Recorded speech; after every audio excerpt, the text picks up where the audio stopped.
बोलो विष्णु भगवान की जय। अजा एकादशी भाद्रपद मास के कृष्ण पक्ष की इस अजा एकादशी का व्रत समस्त पापों और कष्टों को नष्ट करके हर प्रकार की सुख समृद्धि प्रदान करता है। आज भगवान विष्णु के उपेंद्र स्वरूप की पूजा आराधना की जाती है। धर्मराज युधिष्ठिर ने विनय पूर्वक भगवान श्री कृष्ण से कहा, हे देवकी नंदन, अब आप मुझे भाद्रपद मास के कृष्ण पक्ष की एकादशी के बारे में बताइए। इसका क्या नाम है और क्या विधि विधान है, यह जानने की मेरी प्रबल इच्छा है। भगवान श्री कृष्ण ने कहा, हे कुंती पुत्र, जन्म जन्मांतर के सभी प्रकार के समस्त पापों को नष्ट कर देने वाली इस एकादशी का नाम अजा एकादशी है। इसके व्रत को करने से मनुष्य सब पापों से मुक्त हो जाता है। जो मनुष्य इस दिन भगवान हरिकेश का पूजन करता है उसको अवश्य वैकुंठ की प्राप्ति होती है। अब मैं इसकी कथा आपको सुनाता हूँ, आप ध्यान पूर्वक सुनिए। सतयुग के सूर्यवंश में सत्यवादी हरिश्चंद्र नाम का एक महान प्रतापी चक्रवर्ती सम्राट रहते थे। एक बार उन्होंने अपना संपूर्ण राज्य विश्वामित्र को दान में दे दिया और दक्षिणा चुकाने के लिए अपने पत्नी, पुत्र तथा स्वयं को भी दास के रूप में बेच दिया।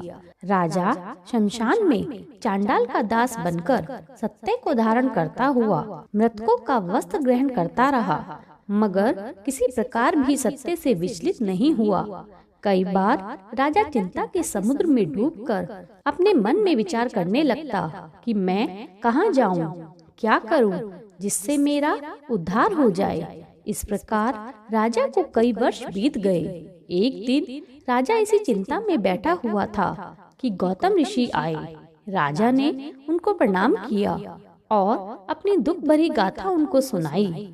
राजा की बातें सुनकर गौतम ऋषि ने कहा, हे राजन, आज से 7 रोज बाद भाद्रपद मास के कृष्ण पक्ष की अजा नाम की एकादशी आएगी।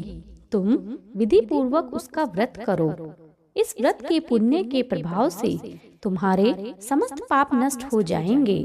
राजा ने गौतम ऋषि के कहे अनुसार एकादशी आने पर विधि पूर्वक व्रत व जागरण किया। उस व्रत के प्रभाव से राजा के समस्त पाप नष्ट हो गए।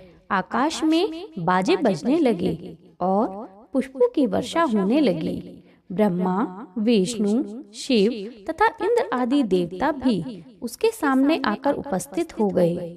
उसने अपने मृतक पुत्र को जीवित और अपनी पत्नी को वस्त्र व आभूषणों से युक्त देखा। उस व्रत के प्रभाव से राजा हरिश्चंद्र को पुनः राज्य मिला और अंत में सपरिवार स्वर्ग को गए।